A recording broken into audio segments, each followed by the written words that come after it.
Olá pessoal, bom dia, boa tarde ou boa noite. Independente do horário que você esteja assistindo essa celebração, eu espero que você esteja bem. E se você não está bem, aguarda só mais um pouquinho que eu tenho certeza que você vai ficar bem porque Jesus está cuidando de você, tá bom? Seja bem-vindo a mais uma celebração e essa nada mais é do que uma celebração da vida, uma celebração de Jesus.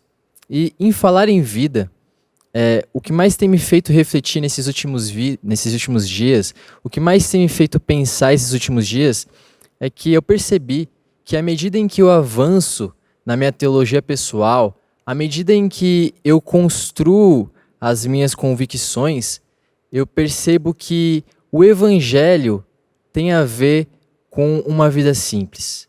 Que o Evangelho tem a ver com os valores que fazem vida ser vida.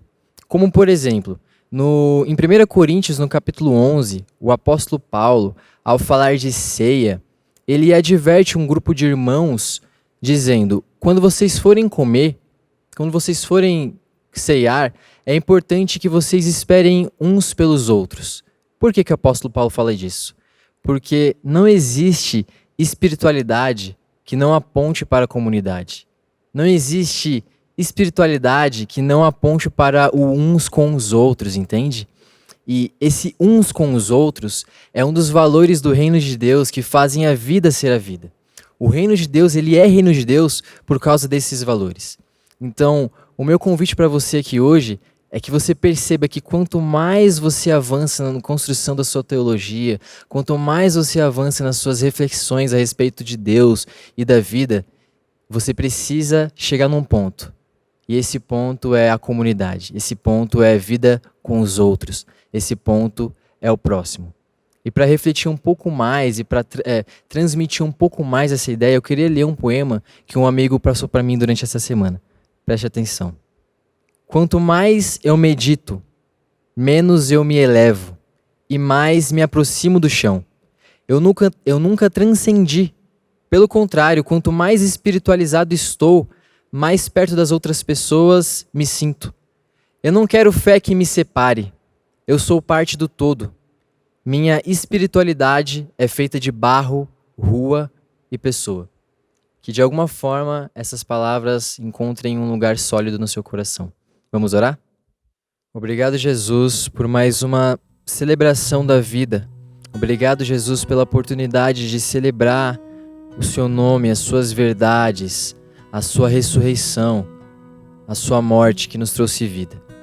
Jesus, o que nós queremos é entender que quanto mais nós caminharmos a respeito das construções das nossas convicções, quanto mais nós aprendermos de você, nós sejamos atraídos pelo próximo, nós sejamos atraídos para o próximo, nós sejamos atraídos para o uns com os outros, porque isso sim é uma espiritualidade verdadeira. Obrigado por essa verdade. Amém.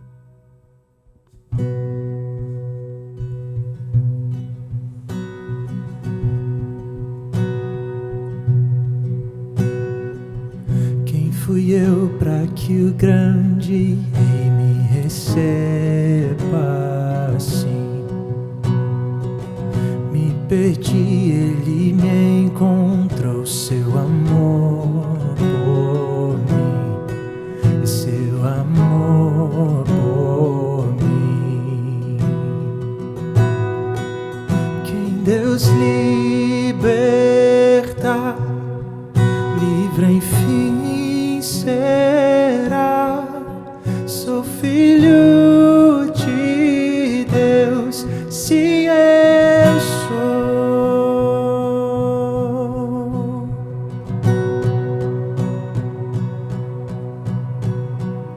Sua graça me alcançou, me purificou. Quando eu era um pecador, morreu por mim, e sim, morreu por mim. Quem Deus liberta, livre enfim será. Eu sou filho de Deus, sim eu sou. Em sua casa ó Pai, há um lugar pra mim. Sou filho de Deus, sim, eu sou escolhido, perdoado.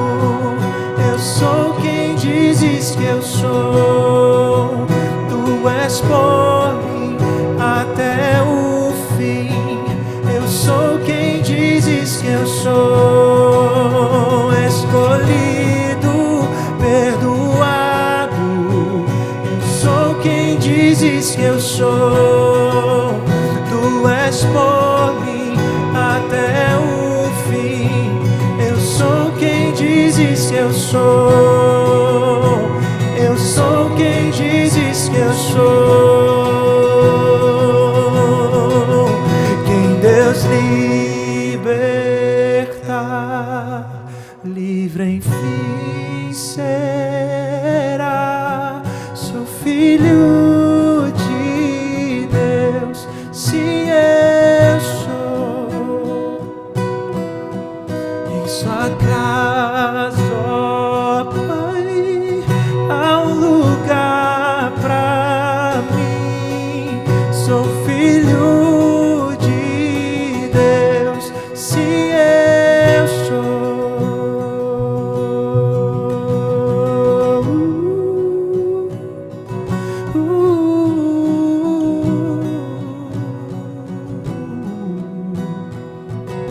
Somos filhos, perdoados, comprados por um alto preço, preço eterno. Tem seu sangue,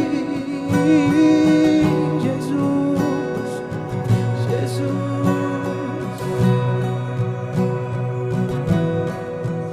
Escolhido, perdoado. Eu sou quem dizes que eu sou. Tu és por mim até o fim. Eu sou quem dizes que eu sou. Escolhido, perdoado. Eu sou quem dizes que eu sou. Tu és por mim até o fim.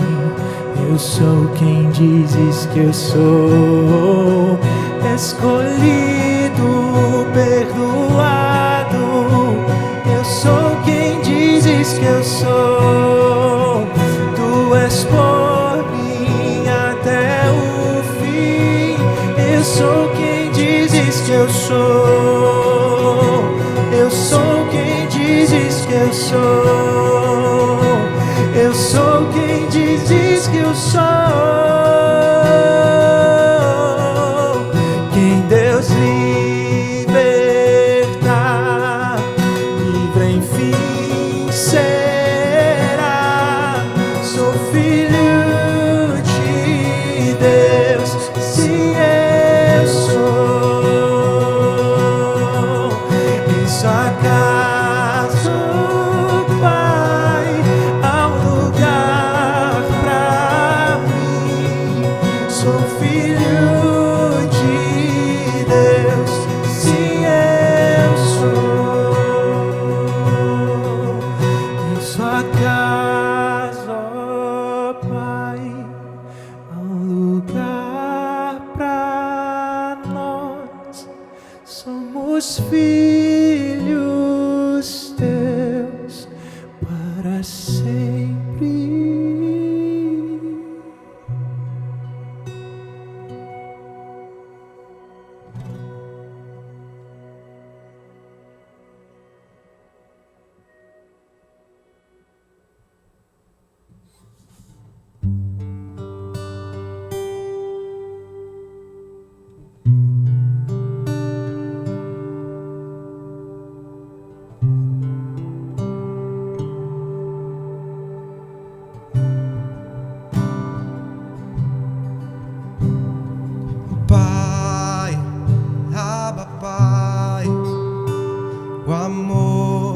achei jamais se acaba.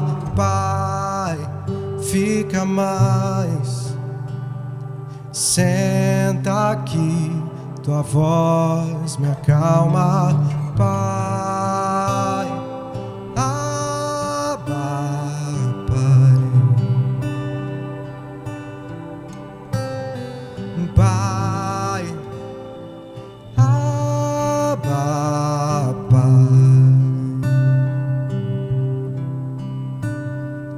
Pai, Abba, Pai. O amor que achei jamais se acaba. Pai, fica mais. Senta aqui, tua voz me acalma. Pai, Abba, Pai. Pai, Abba, Pai. Que bom saber que és meu Pai e que jamais me deixará.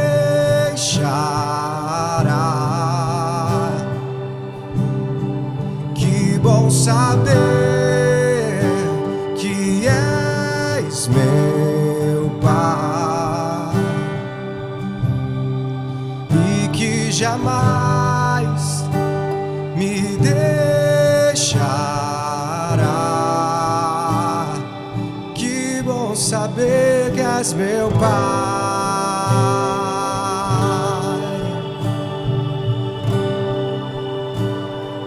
Que bom saber que és meu Pai.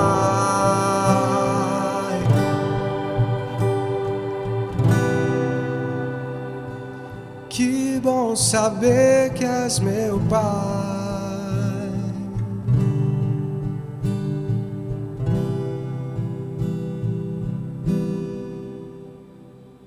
Pai, Abba, Pai. O amor que achei jamais acaba. Pai, fica mais. Senta aqui, tua voz me acalma. Pai, Abba, Pai.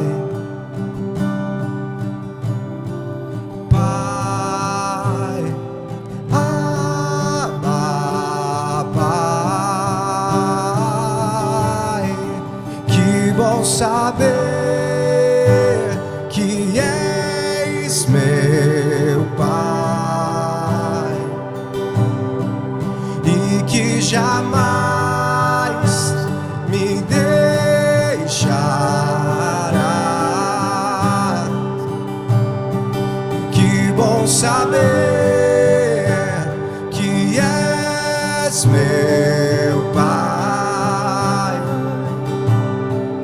e que jamais me deixará.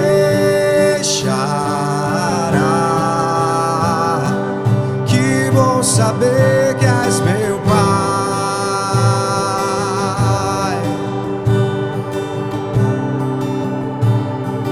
Que bom saber que és meu Pai.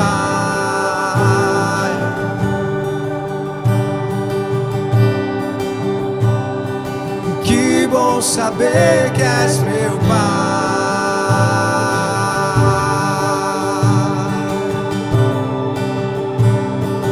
Que bom saber que és meu Pai.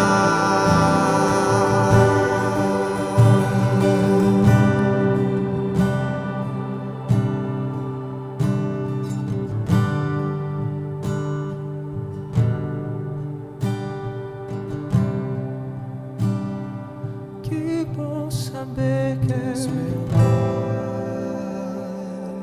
Amém. Jesus, obrigado por sua graça. Obrigado pelo seu amor.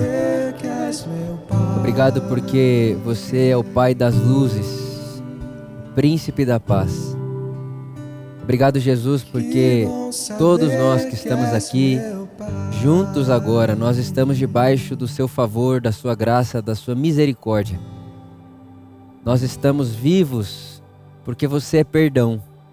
Nós estamos aqui agora respirando, fomos acordados mais uma vez hoje pela manhã, porque seu nome é misericórdia. Obrigado, Jesus, porque tudo isso nós conhecemos em você e na sua encarnação, quando você se faz homem e vive entre nós. Nós víamos embaçado, nós olhávamos para Deus e nós víamos várias faces, várias coisas e várias possibilidades. Mas quando você, Jesus, se faz carne, e você, Deus, em forma humana, nos revela esse Deus que serve, esse Deus que doa, esse Deus generoso, esse Deus que é amor, esse Deus que é uma comunidade, uma comunhão. Jesus, não há nada mais sublime e surpreendente do que olhar para você e garantir e ter a certeza e a convicção de que ver você é ver Deus, ver o Pai, é ver essa relação perfeita. Obrigado por isso, Jesus. Nós te agradecemos porque te ver também é nos conhecer. É conhecer quem nós somos. Nós nos conhecemos quando te vemos. Nós vemos em você, Jesus, sim, aquilo que Deus é, mas também vemos aquilo que nós devemos ser. É uma coisa maravilhosa, Jesus, te ter, te ver, te experimentar, te perceber, ser amado por você e poder te amar de volta, é uma experiência única, maravilhosa e eterna. Obrigado por isso, Jesus, porque já hoje podemos experimentar essa eternidade aqui e agora, que é essa relação pessoal, amorosa, de graça e perdão que nós temos com você. Obrigado, Jesus, te celebramos e te amamos, e nós sabemos que se nós te amamos, é porque você nos amou primeiro. Obrigado, Jesus, te agradecemos. Amém. Amém. Amém. Bom dia, por amor. Bom dia, boa tarde ou boa noite. Independente da hora que você estiver assistindo isso, eu oro para que o Espírito Santo ilumine Jesus diante de você e através de você.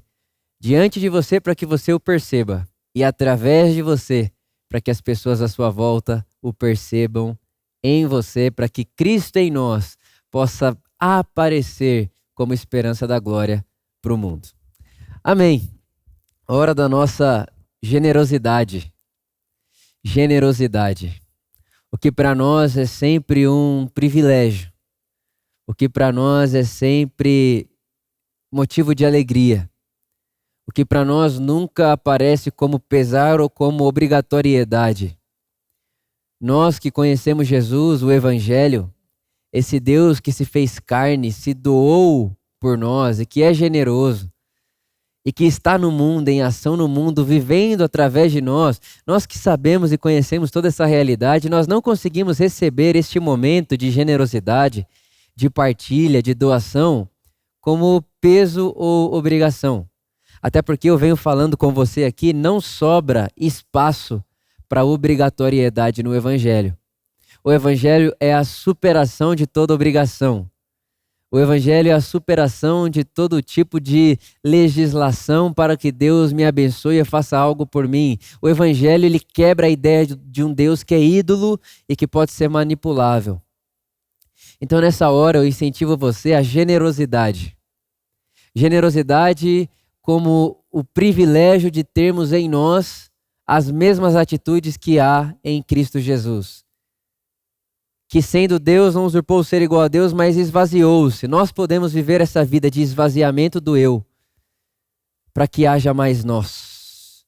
Para que haja mais nós, nós precisamos de nos esvaziarmos. E quando você se esvazia também na sua vida financeira, sobra espaço para que haja mais nós. Mais gente envolvida. Mais gente tocada, mais gente alcançada. Você sabe, nós já falamos isso aqui outras vezes. O nosso coração com o dinheiro aqui é fazer do dinheiro mais que dinheiro. A nossa oração é: Jesus, como podemos fazer com que o dinheiro se materialize em amor de Deus? seja através de uma celebração como essa que chega na sua casa, seja através de cesta básica, de um atendimento médico, de uma clínica que a gente vai oferecer para alguém, seja através dos bolos e dos presentes que nós temos dado aos profissionais da saúde, seja através das lembranças que nós temos enviado a todas as pessoas que estão pegando corona ou que foram infectadas pelo Covid nesse tempo de pandemia, né? Ou pelos presentes que a gente tem distribuído para as pessoas também que passaram por luto em meio a essa pandemia. Então, como que a gente pode utilizar os recursos para que esse dinheiro se materialize em algo que é maior e muito mais, não muito mais, né? Que é maior e eterno, coisa que o dinheiro não é. O dinheiro não é eterno, o dinheiro um dia acaba. Na eternidade não há por que ter dinheiro. A Bíblia diz lá em Isaías que lá, naquele dia, ninguém vai comprar e vender, porque tudo é nosso. Então dinheiro não é eterno. Então como eu posso pegar algo que não é eterno e transformá-lo em eternidade? É a nossa oração. Esse é o lugar que nós queremos levar a nossa inteligência, a nossa sabedoria. Como que eu posso pegar o dinheiro da Por Amor e transformar o dinheiro da Por Amor, que é algo que passa, porque o dinheiro acaba, em algo eterno, que não passa, que não acaba e que glorifica o Pai. Então a minha oração é que não só a Por Amor faça isso com o seu recurso, mas que eu e você, como seres, como cidadãos, possamos fazer isso pelo mundo. Que você olhe todos os dias para você, não só para o seu dinheiro, mas para toda a sua vida e se pergunte: como eu posso fazer com que as coisas que não são eternas produzam algo eterno, algo que não acaba, algo que não morre, algo que não vá comigo para o túmulo.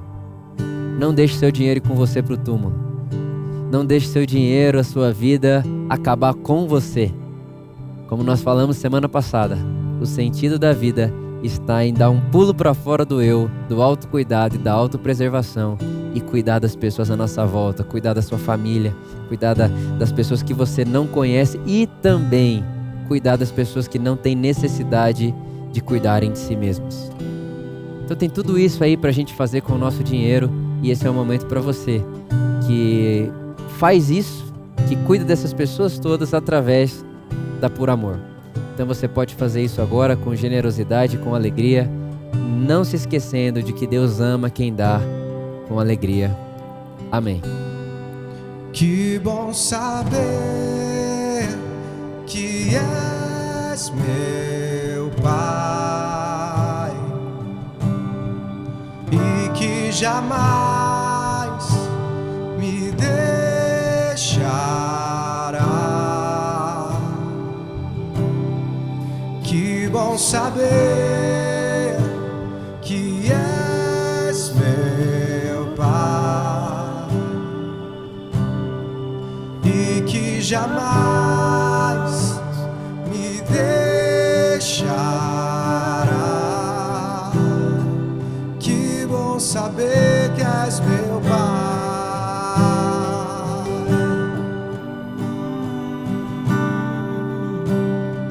Que bom saber que és meu Pai.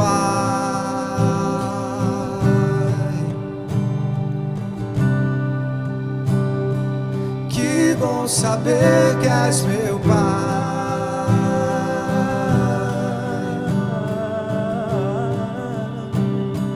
Que bom saber que és meu Pai.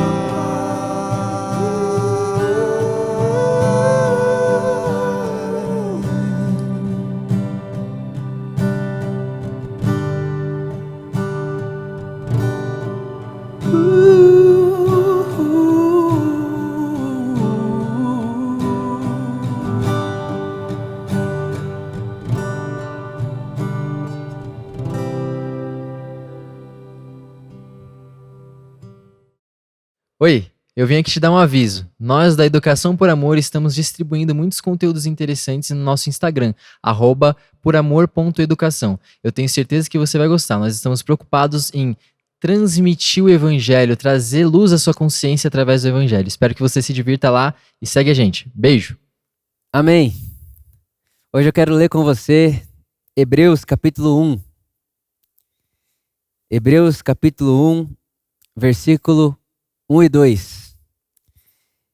Diz assim: Deus, que várias vezes e de diversas maneiras falou aos pais, aos nossos pais, pelos profetas, agora falou-nos nesses últimos dias pelo Filho, a quem constituiu herdeiro de todas as coisas e por quem também fez os universos. Verso 3. O qual, sendo o brilho de sua glória e a expressão exata ou a imagem expressa de sua pessoa, o qual, sendo o brilho de sua glória e a imagem expressa de sua pessoa, sustenta todas as coisas pela palavra do seu poder. Havendo feito por si mesmo a purificação dos nossos pecados, assentou-se à destra da majestade nas alturas. Amém. Que o Espírito Santo ilumine todo texto e coloque vida em toda palavra para que nos encontremos com Jesus. Jesus veio revelar o Pai. Jesus veio trazer para nós essa expressão exata de quem Deus é. Jesus, ele não é só um acontecimento no meio da história bíblica. Jesus é o ápice. Jesus é Deus encarnado. Jesus é o Deus que se faz carne. O verbo de Deus se faz carne. Deus se faz carne. A vida eterna que estava com Deus se faz carne. Não há nada mais sublime, não há nada mais poderoso, não há nada mais bonito na nossa fé do que essa boa notícia. Deus se fez carne. Deus se fez carne. E quando Jesus ele aparece, Deus em forma humana, ele vem para o mundo e ele vem viver no nosso meio, ele não vem dizer para nós simplesmente que Deus existe e está conosco. É claro que saber que Deus existe e que ele está com a gente é algo maravilhoso. Mas isso daí, a tradição de Israel já fazia muito bem. Não só a tradição de Israel, mas os profetas vão dizer que em todas as nações da terra, antes da encarnação de Deus em Jesus, antes de Deus se fazer carne em Jesus, os profetas já diziam que em todas as nações do mundo, Deus era visto e adorado. Então, Jesus ele não vem para a terra para contar para a gente, Deus existe e está com vocês. Isso daí já tinha gente fazendo. Jesus ele vem para a terra para revelar a imagem do Pai. Jesus ele vem para a terra para literalmente tirar toda a nuvem que tinha entre nós e a nossa ideia e a nossa concepção de quem Deus é. Jesus vem trazer para a gente aquilo que nós podemos conhecer hoje sobre quem Deus é e como Deus se move. Quem vê Jesus vê Deus. Jesus é Deus. Jesus é a expressão exata de Deus. Essa afirmação, né, eu creio em Deus, ela pode ser utilizada em diversas expressões de fé e ela pode ser utilizada em diversos momentos da vida, porque Deus é um conceito, Deus não é um nome. Deus é um conceito de algo que é superior e que transcende a nossa existência. Esse é o conceito de Deus. A nossa fé não chama simplesmente Deus de um conceito que é uma força maior que transcende. Na nossa fé, Deus tem nome na história. E o nome de Deus é Jesus. Então, eu creio em Deus, tá? Mas em que Deus você crê? Eu creio em Jesus. Eu creio que tudo que se pode perceber sobre Deus está em Jesus. Então, eu leio Deus em Jesus. Jesus é essa expressão exata, é o que o autor de Hebreus está dizendo para nós. Deus falou com a gente, com os nossos pais, na verdade, de diversas maneiras e de diversas formas por meio dos profetas, mas nesse último tempo, agora, ele nos fala através do Filho, que é a expressão exata da sua pessoa. Não há nada sobre Deus que não seja revelado em Jesus. E é muito interessante você saber disso, porque Jesus ele vem para a Terra, e quando ele vem para a Terra, o ser humano que está alienado de Deus, ele passa a construir concepções sobre Deus que são erradas e longe da verdade. A verdade é que Deus ele faz o ser humano a sua imagem e a sua semelhança, para que o ser humano faça na terra o que Deus faz.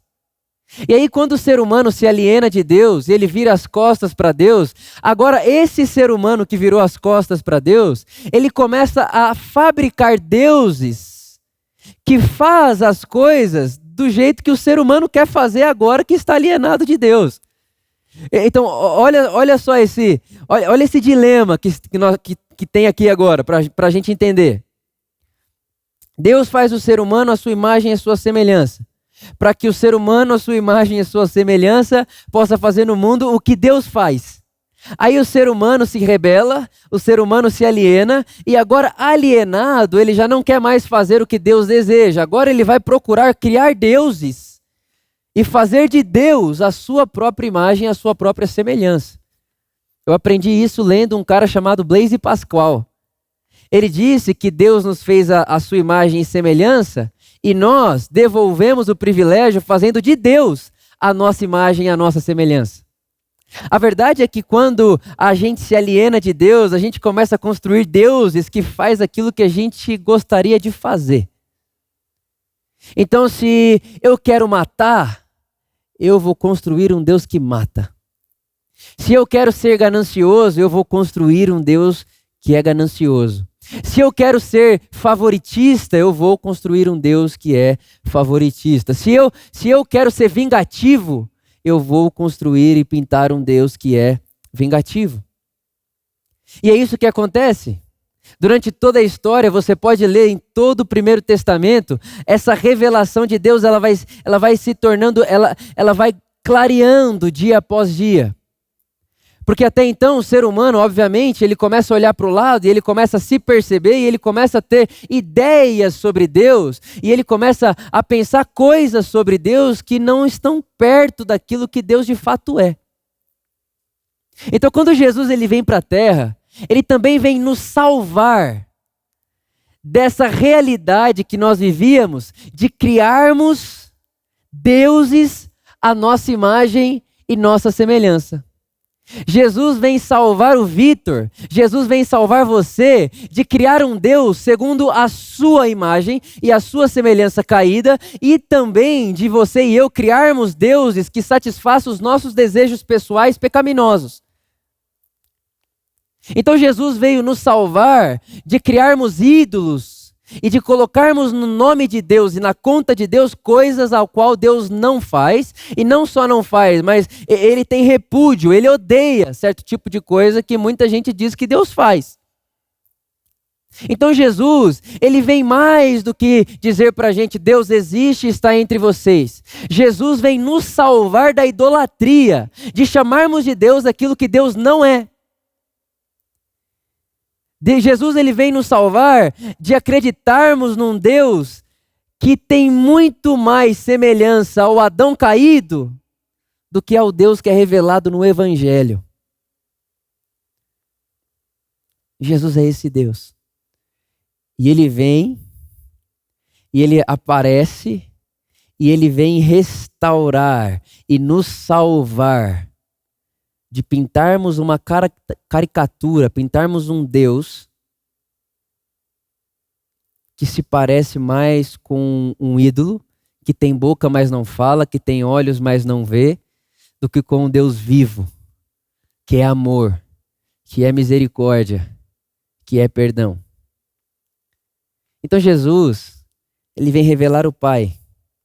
Jesus, ele vem mostrar para nós que Deus é pessoal, que Deus é comunhão e que Deus é amor. E que a lei de Deus é o amar.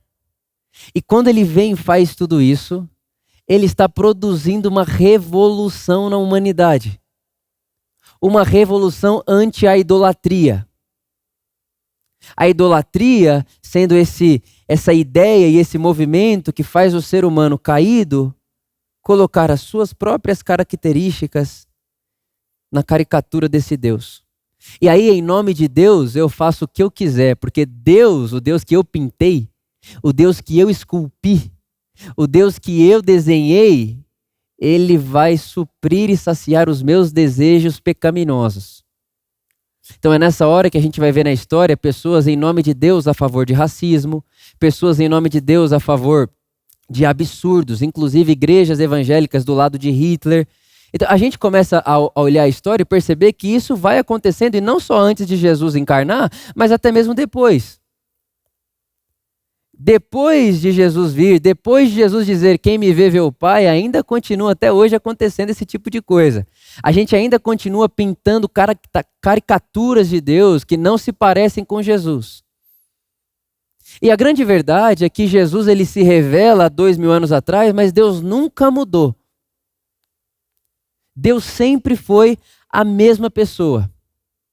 Deus é imutável. O que muda é a nossa percepção sobre Deus. Tem muita gente que quando abre a Bíblia, principalmente o Primeiro Testamento, a pessoa entra numa crise porque ela olha para aquele texto e ela vê ali coisas sendo colocadas na conta de Deus, assassinato, vingança, e ela fica numa confusão na cabeça dela porque ela pensa, como é que pode Deus fazer isso aqui e depois vir aqui falar que me ama? É como se esse Deus de cá fosse contra o Deus daqui. Só que não há nada de errado com esse livro. Não tem nada de errado com ele. Desde que nós nos aproximemos dele cientes de que ele conta pra gente uma progressividade das percepções do homem a respeito de Deus. Até Deus encarnar em Jesus, o que nós temos nesse livro é o que o homem está experimentando de Deus. Jesus não é um tipo de homem experimentando Deus. Jesus é a encarnação de Deus, e esse Deus revelado em Jesus é o mesmo ontem, hoje e para sempre.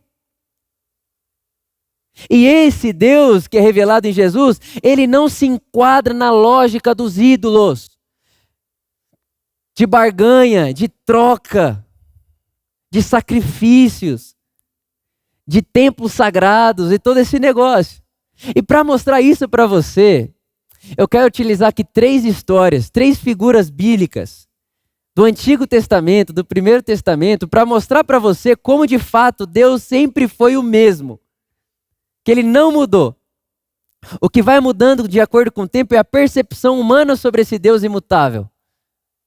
E a primeira pessoa que eu quero utilizar com você é Jacó. Jacó. Você sabe da história, Jacó, ele trapassa seu irmão, ele não é o primogênito e recebe a bênção da primogenitura através de uma malandragem que ele faz ali na história. E aí depois de ele fazer essa malandragem ali, ele foge. Isso aí está lá em Gênesis capítulo 28. Ele foge. Ele foge porque ele diz, se meu irmão mais velho, Esaú, souber o que eu fiz, ele vai me matar. E ele foge. E quando ele foge, em um dos momentos ele vai se deitar e vai dormir. E enquanto ele dorme, a Bíblia diz que ele tem um sonho. E no sonho de Jacó, existia uma escada que saía do céu e tocava a terra. E nessa escada que descia no céu e tocava a terra, anjos subiam e desciam. Esse foi o sonho de Jacó. E é muito interessante a expressão que Jacó utiliza quando ele acorda. Quando ele acorda desse sonho, ele diz o seguinte, Gênesis capítulo 28. Ele acorda do sonho e diz, Deus estava aqui e eu não sabia. Deus já estava aqui e eu não percebia. Deus já estava comigo e eu não reconhecia. O que Jacó está ensinando para mim e para você, o que a história de Jacó nos ensina lá em Gênesis, é que Deus está e sempre está. E em qualquer lugar do mundo que você parar para pensar e perceber e dizer, Deus está aqui. Sou eu quem não percebia. É uma verdade. A primeira coisa que a história de Jacó me ensina é esse convite de Deus a vivermos conscientes de que Ele está. E não está no templo. Não está no clero. Não está na cidade sagrada. Ele está. E é muito interessante que quando Jacó percebe que Deus está, ele estava dormindo em qualquer lugar. Ele não pensou em que lugar eu vou dormir, vou dormir num lugar santo, vou dormir num lugar sagrado. Não, ele estava passeando, se cansou, deitou para dormir, dormiu. Quando ele acordou e disse, meu Deus, Deus está aqui, ele chama o lugar de Betel, casa de Deus. Betel, casa de Deus. E não foi Deus que disse para ele, ó Jacó, eu moro nesse metro quadrado aí. Não foi Deus quem disse para ele, faça aí um ritual e chame esse lugar de casa de Deus, porque a partir de hoje eu vou morar nesse monte. Eu vou morar aí onde você dormiu. Não. Jacó percebeu que Deus estava e ele não percebia. E ao perceber que Deus está e ele não percebia, ele chama aquilo de casa de Deus. E aí o que eu aprendo com essa história é, e se todo lugar que eu andasse, se todo lugar que eu pisar a planta dos meus pés eu pudesse olhar e perceber e dizer, isso aqui é Betel, isso aqui é casa de Deus, Deus está aqui. Eu vivo consciente da presença de Deus independente de onde eu esteja ou o que eu esteja fazendo.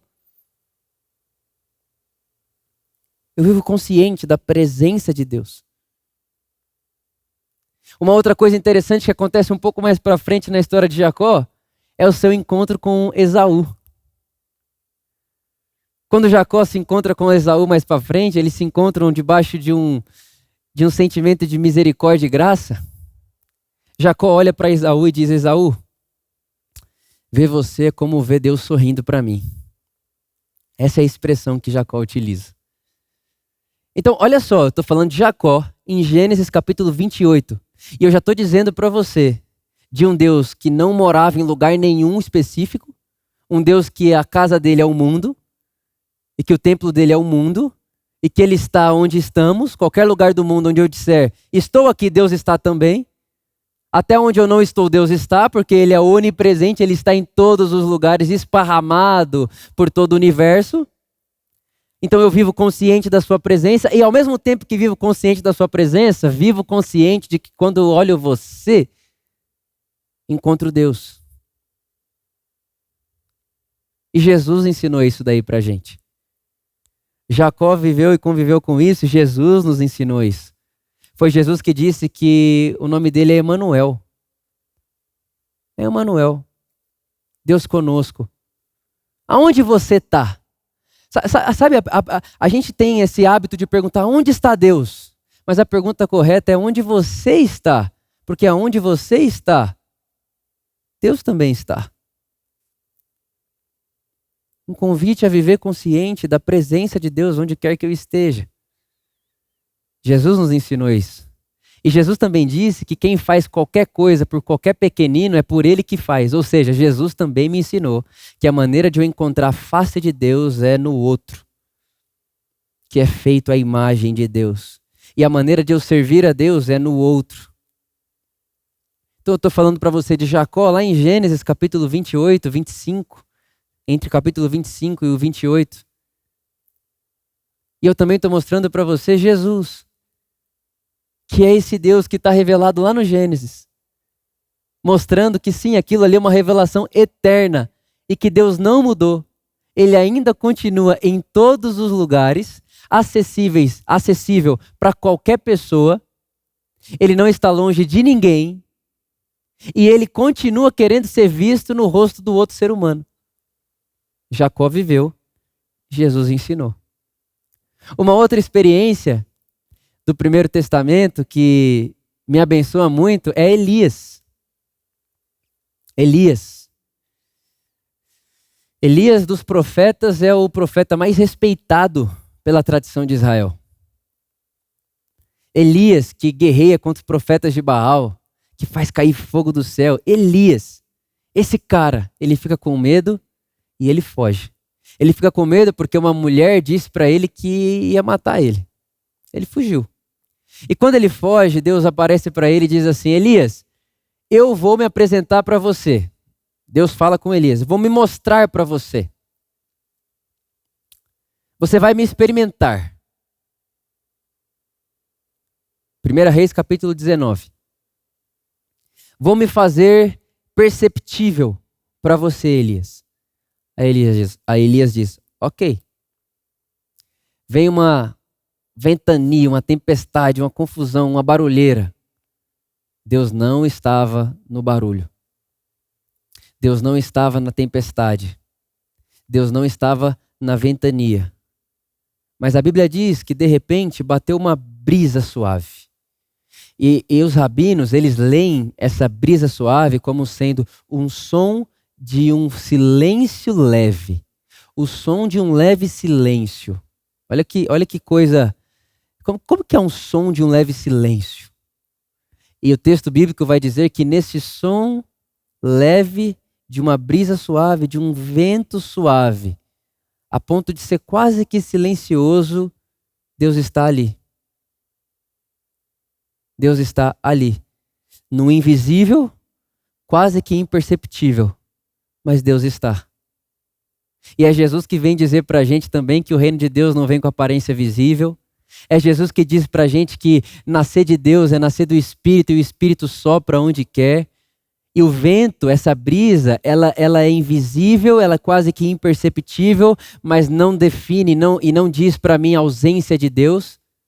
E ao mesmo tempo, esse Deus que se revela num silêncio, num leve silêncio, num som de um leve silêncio, é um Deus que está dizendo para mim que nos momentos silenciosos da minha vida eu não estou sozinho, que o silêncio que eu ultrapasso não é Deus quieto comigo. Esse negócio, Deus não fala comigo, Deus não me responde. Eu não ouço Deus falar comigo, eu vou orar e tudo que eu vejo é um silêncio. Pois é, mas nesse silêncio aí Deus está. Ele está. Sabe, eu acho que a gente precisa começar a fazer mais essa experiência e trazer mais para a nossa consciência como prática essa realidade de que qualquer lugar que eu estou, eu posso dizer aqui é Betel, casa de Deus. Deus está aqui. E Elias, ele estava com muito medo, a alma dele estava abatida, a alma de Elias estava ferida, o ego de Elias estava ferido. Elias estava se sentindo sozinho, abandonado, amedrontado, assustado. E aí vem um som de um leve silêncio e diz para ele, Deus está aí. Nesse vento suave, nessa brisa suave. É muito bonito.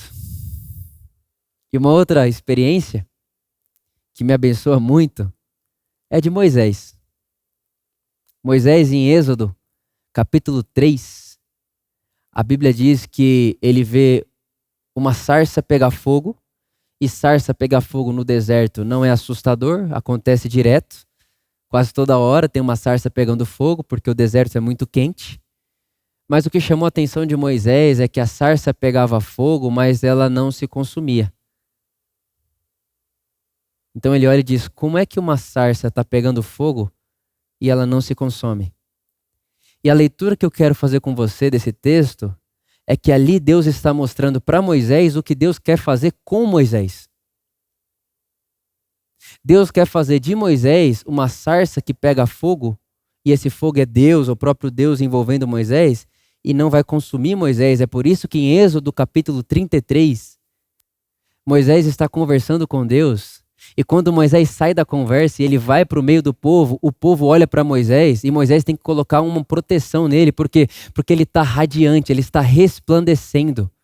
E no texto hebraico diz que saía raios de Moisés. Ele tinha raios que saía dele. O que é esse Moisés? Esse Moisés é aquela sarça que pega fogo e não se consome. Esse Moisés é essa experiência de que existe assim a possibilidade de um ser humano ele ser encharcado da glória, do raio de Deus, do fogo de Deus e não ser consumido. E Jesus, ele vem dizer isso pra gente. Em Mateus capítulo 17, Jesus, que é Deus, mas é Deus em forma humana, ele aparece transfigurado. O rosto dele brilha mais do que o sol. E Estevão, em Atos capítulo 7, tem a mesma experiência. A Bíblia diz que quando as pessoas olhavam para Estevão, é como se estivessem olhando para o sol. E eles viam o sol, uma face de anjo, e eles não conseguiam olhar para o rosto de Estevão. O que é isso? Que experiência é essa? É a glória de Deus na minha face, na sua face, na nossa face. Repara, Êxodo capítulo 3, Mateus capítulo 17, Atos capítulo 7, Deus envolvendo o ser humano da mesma maneira, porque Ele é imutável, Ele não muda. Ele falou de muitas formas e através de muitas sombras com os profetas e os pais. É o que o autor de Hebreus diz. Mas para nós, quando Jesus encarna, Ele fala claramente. Ele fala claramente. Então eu queria incentivar você a parar de tratar Deus como ídolo. Nós tratamos Deus como ídolo quando nós queremos experimentar Deus fora do que Ele é. Quando nós dizemos assim, olha, Deus não ouviu minha oração, é uma afronta. Porque quem não ouve a oração é ídolo. Ídolo tem ouvidos, mas não ouve. Quando a gente diz Deus não fala comigo, é uma afronta, porque os ídolos têm boca, mas não falam. Quando a gente diz Deus disse que estaria comigo e não está comigo, a gente está afrontando Deus, chamando Ele de mentiroso, porque Ele disse, eu estarei com você todos os dias da sua vida. Então Jesus, irmãos, nós precisamos olhar para Jesus, porque Jesus nos salva, Ele nos salva de criarmos ídolos. E não só de olharmos para Deus e dizer, Deus, você não me ouve, ou Deus, você não fala comigo, ou Deus, você não está comigo, mas também nos salva de olharmos para Deus e colocarmos os nossos absurdos na conta de Deus. O nosso ódio, a nossa violência, o nosso não perdão. Fazermos um Deus à nossa imagem e nossa semelhança. Então Jesus nos salva de chamarmos Deus de ídolo e Jesus também nos salva de fazermos ídolos à nossa própria imagem, nossa própria semelhança, para que em nome desse ídolo que nós fizemos, possamos em nome de Deus viver a vida que a gente quer viver do jeito que a gente quer viver, sem amar, sem perdoar, sem contribuir, sem compartilhar, sem generosidade, individual. Jesus nos salva de tudo isso. Ele nos salva de tudo isso. Ele nos salva de uma relação com o ídolo.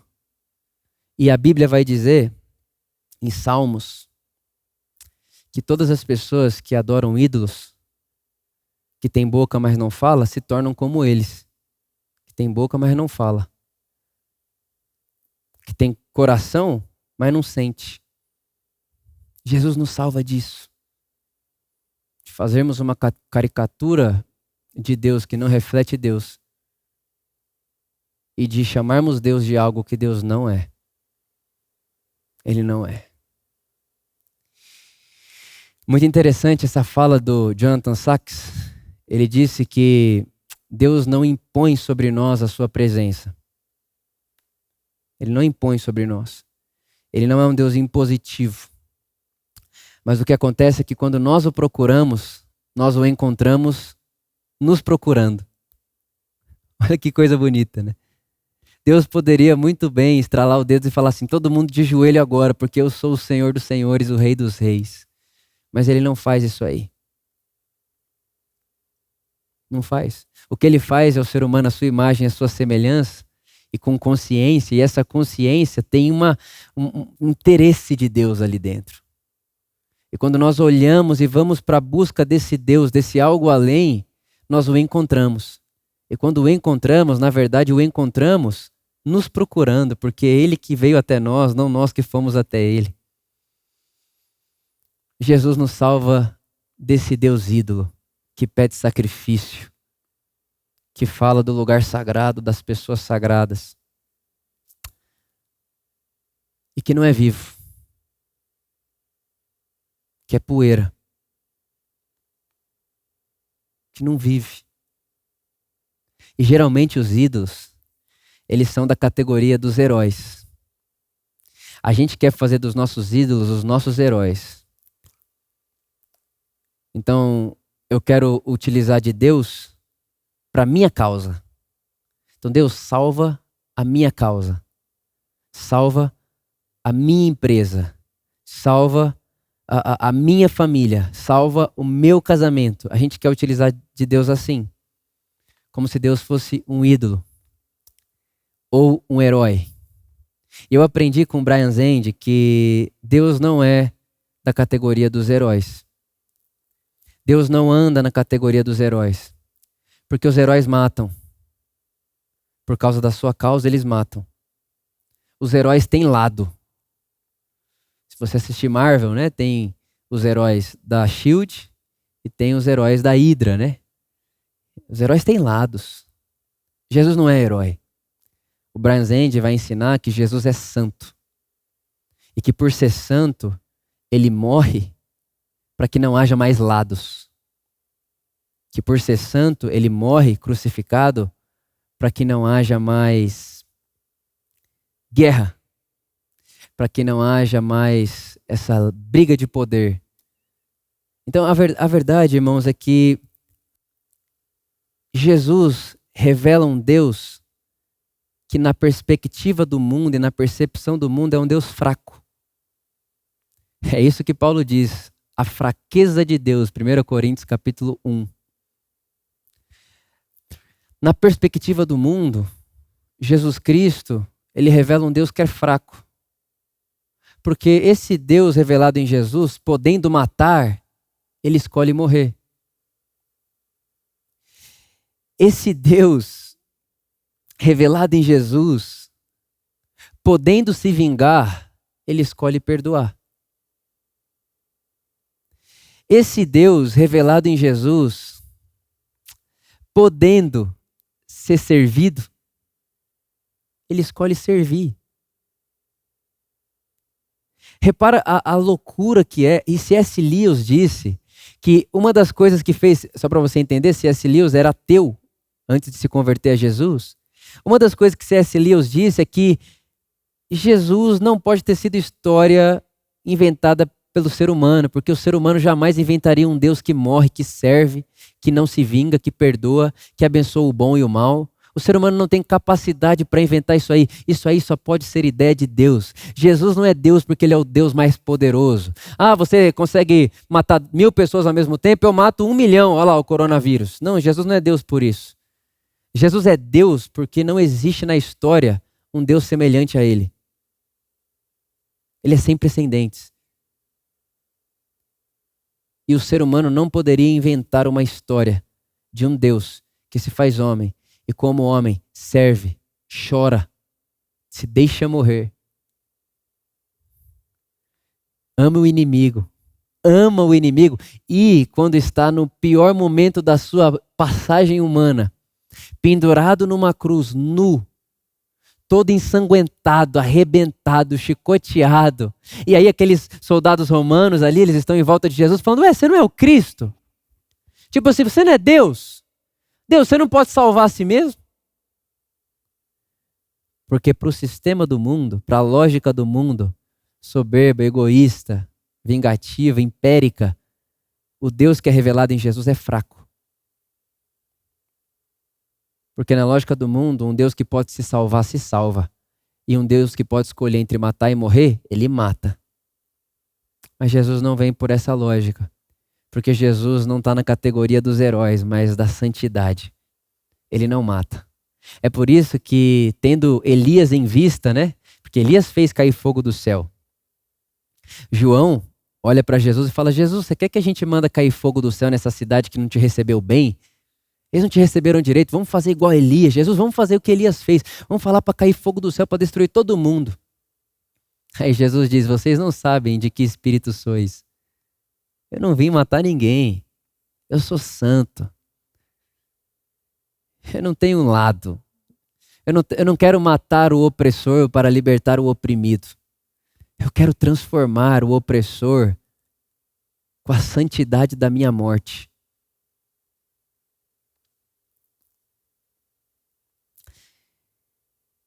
Jesus, ele se identifica assim. É o Cristo crucificado. E hoje, um dia de ceia. E eu falei tudo isso com vocês para trazer você para essa hora. E lembrar você que você está sentado numa mesa do Cristo crucificado. Que nesse mundo e no sistema desse mundo foi considerado pelo sistema fraco. Um dia nós estaremos sentados na mesa do Cristo glorificado.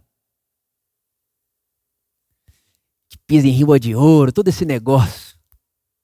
Mas aqui ainda, enquanto estamos vivendo neste mundo, o convite do Evangelho para nós é que nos identifiquemos com esse Deus crucificado, que morre, que doa, que não busca seus direitos. E sabe que nos Estados Unidos,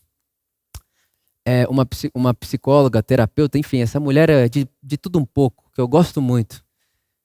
Ela disse que a melhor forma de você fazer alguém que está num momento difícil da vida se sentir consolado por você é quando essa pessoa chega para você e diz: olha, eu estou me sentindo fraco, caído, estou me sentindo isso, e você olha para ela e diz: eu sei o que é sentir isso, eu também sinto isso.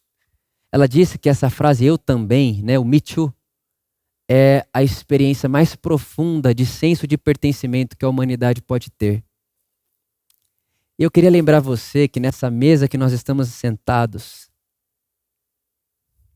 o nosso Deus, Ele pode dizer eu também. Quando você se sente agoniado, ansioso, com medo, Ele pode olhar para você e dizer: eu sei o que é isso. Porque é o próprio escritor de Hebreus que vai dizer, o nosso sumo sacerdote, ele se compadece, porque ele passou por todo tipo de provação. Tudo aquilo que nós passamos, ele passou. Todos os sentimentos que nós temos, ele teve. Por isso ele pode olhar para mim e para você nesse dia e dizer: eu também sinto isso. Mas o mundo vai olhar para esse Deus e vai falar assim: um Deus que sente isso? Sim. Esse Deus é fraco.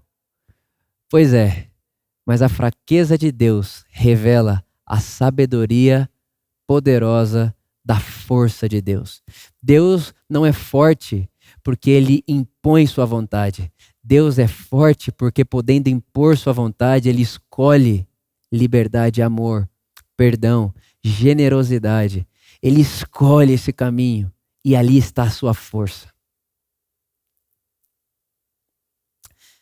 Eu quero convidar você a uma ceia diferente hoje. Não vou convidar você para comer o pão comigo aqui, você ir na sua casa e eu daqui.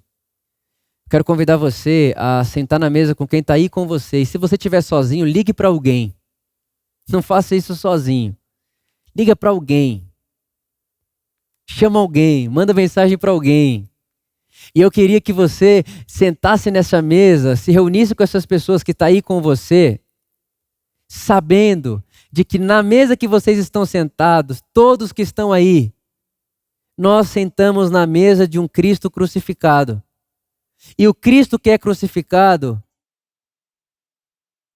esse Cristo que é crucificado, ele não crucifica.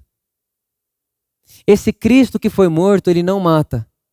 Esse Cristo que foi julgado, ele não julga, mas ele abraça. E ele se identifica com a gente no nosso sofrimento, na nossa dor. Porque o nosso Deus, ele tem boca, mas ele fala. O nosso Deus, ele tem olhos e vê. O nosso Deus, ele tem mãos e ele toca. O nosso Deus, ele fala e ele cumpre o que ele fala.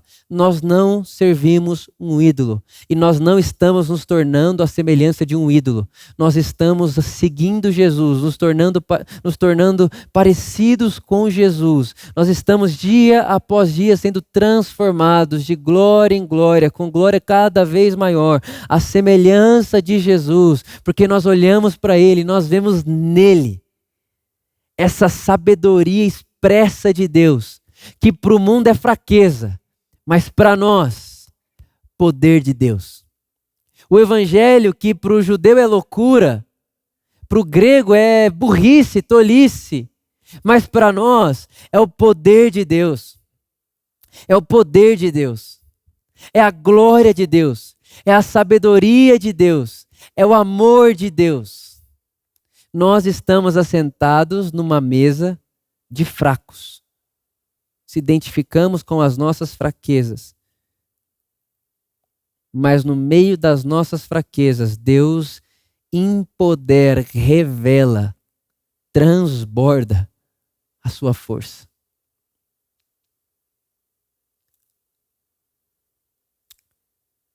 Para a gente orar,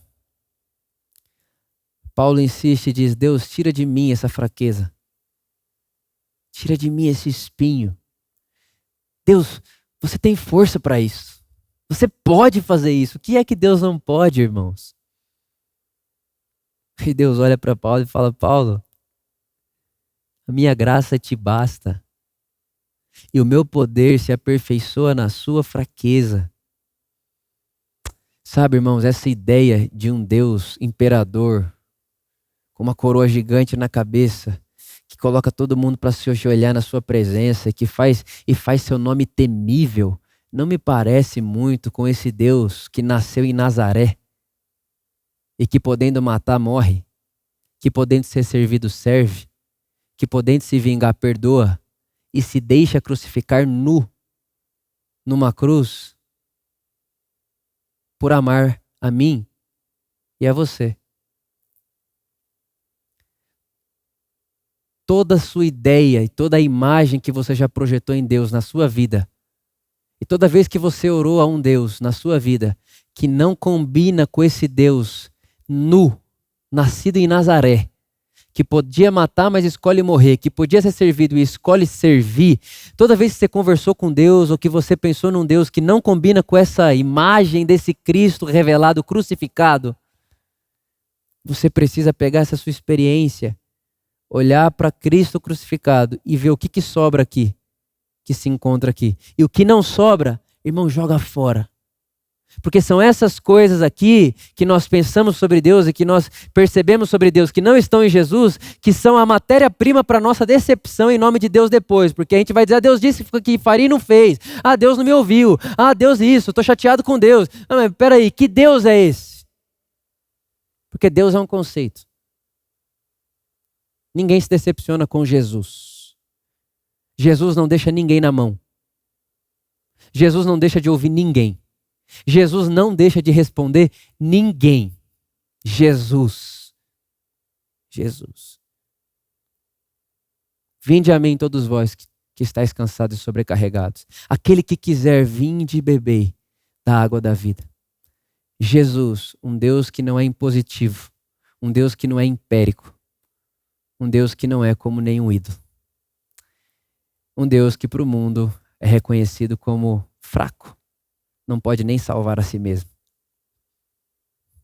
Fraco. Come com pecador e com publicano. Ele tinha que sentar na nossa mesa. A gente é que tem a revelação. A gente é que tem o dinheiro. A gente é que tem o poder. Ele é fraco. Ele anda com os marginais.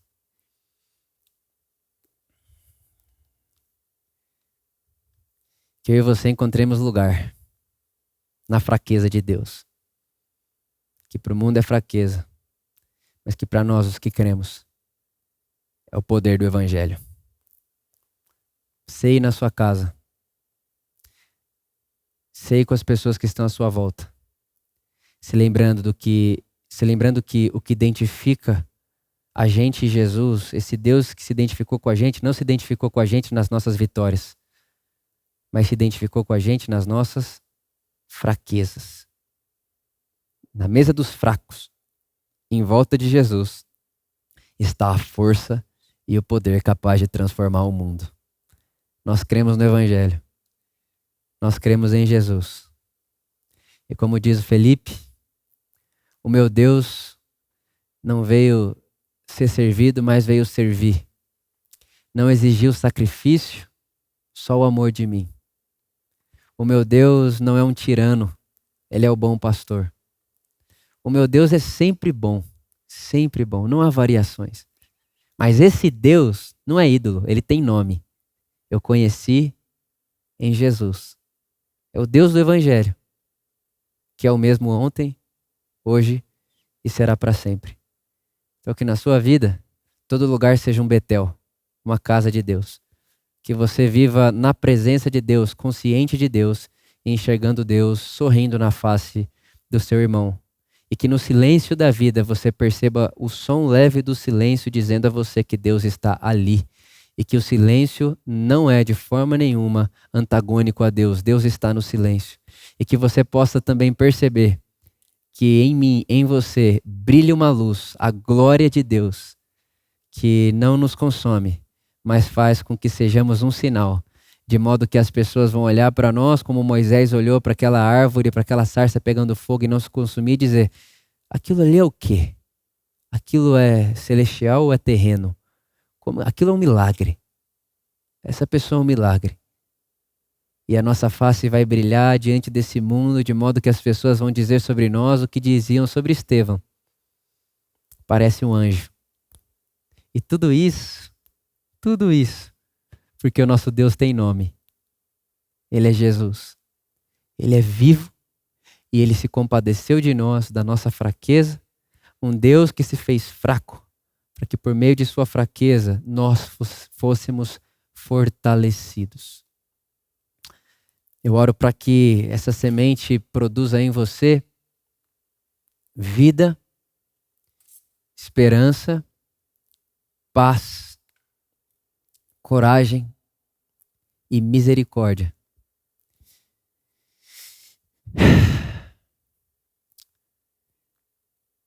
Que o Espírito Santo nos abençoe muito, de verdade, essa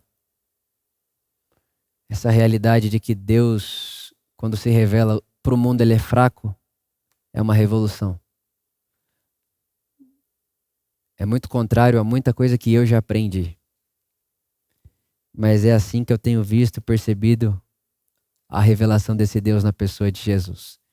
Então que isso continue fazendo luz, caminho e barulho no nosso coração. Para que todos os dias Jesus possa de alguma maneira ser refletido através de nós enquanto se revela para nós. É assim que eu oro e é assim que eu me despeço de você, esperando do fundo do meu coração que você chame alguém, chame essa pessoa que está aí do seu lado, tenha coragem de você liderar essa ceia aí na sua casa.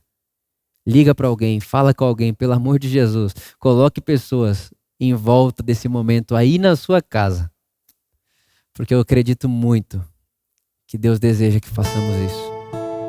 De casa em casa, nos lembremos de que estamos sentados na mesa de Jesus e que a mesa de Jesus é a mesa de pessoas que sabem da sua fraqueza, mas que no meio da sua fraqueza Deus opera grande força. Amém. A majestade servir, justo se fez pecado, a fenda na rocha se abriu e me fez entrar onde eu pude te enxergar.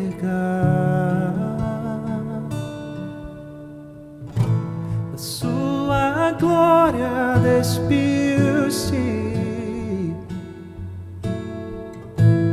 para com ela vestir-me.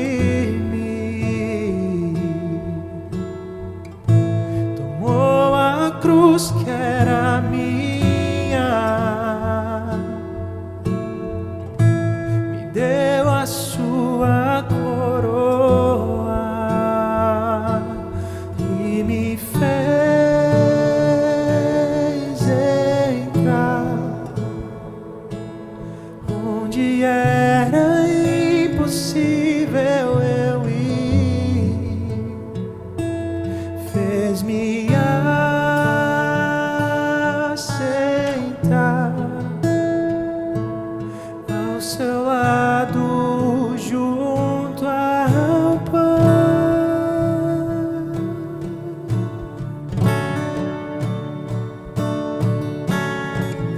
Não quero cantar mais nada além da obra consumada de Jesus,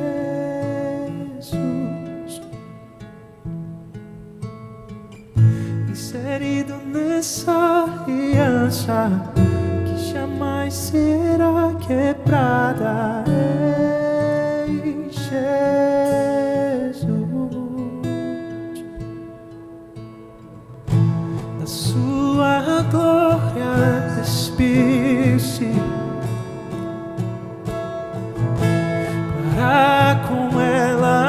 vestir-me, tomou a cruz que era minha, me deu a sua coroa e me fez entrar onde era impossível eu ir, fez-me aceitar ao seu lado, junto ao Pai.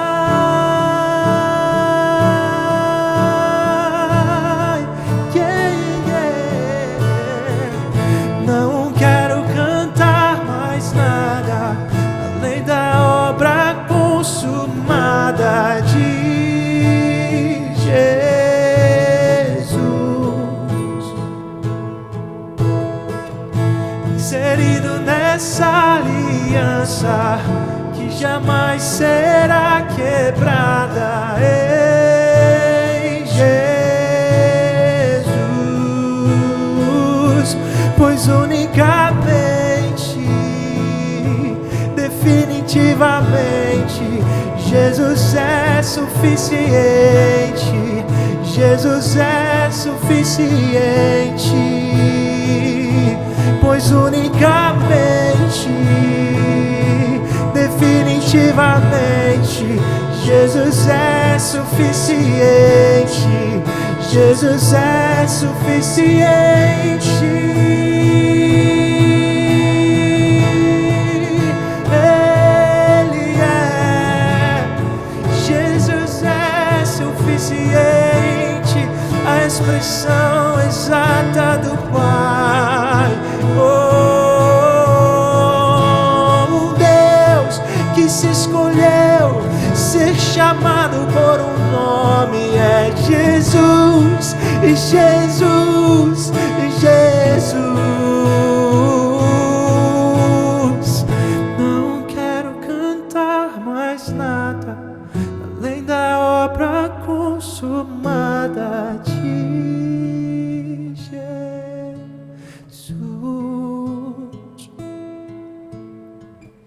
inserido nessa aliança que jamais será quebrada.